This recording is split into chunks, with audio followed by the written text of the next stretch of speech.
एक एकटी आजी दिवाळीचं निमंत्रण आणि जंगलात भुकेले प्राणी.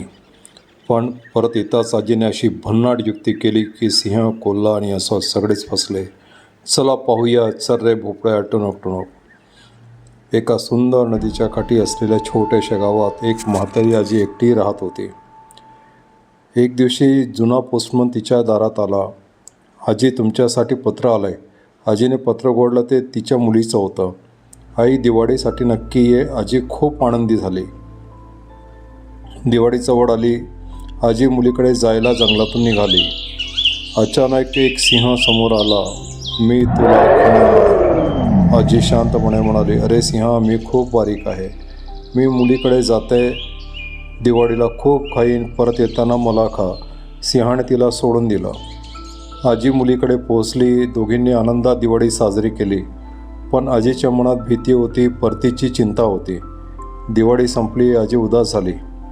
मुलीने विचारलं, आई काय झालं गं? आजीने जंगलातल्या सगळ्या प्राण्यांची गोष्ट सांगितली. मुलगी हसली आणि म्हणाली, आई काळजी करू नकोस. तिने एक मोठा भोपळा आणला. आजीला त्यात बसवलं आणि आत भरपूर राख टाकली. चल रे भोपळ्या टुणूक टुणूक. परतीचा प्रवास सुरू झाला. सिंहाने भोपळा थांबवला. अरे भोपळा, आजी दिसली का? आजी आतून शांत राहिली. अशी जेव्हा सिंह जवळ आला, आजीने भोपळ्यातून जोरात राख फेकली. राखेमुळे सिंहाला दिसू शकले नाही. तो आजूबाजूचं काहीच पाहू शकला नाही. सगळीकडे राख वातावरणात पसरलेली होती. तो काहीच पाहू शकला नाही आणि भोपळा पुढे निघून गेला.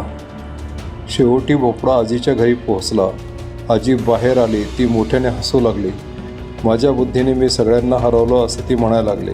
नंतर आजीने घराबाहेर खाट टाकली आणि मुलांना सगळ्या गोष्टी ऐकवली. तिने युक्तीने सिंहाला हरवलं आणि कशी ती सुखरूप परत आली. म्हणून मित्रांनो, शक्तीपेक्षा युक्ती मोठी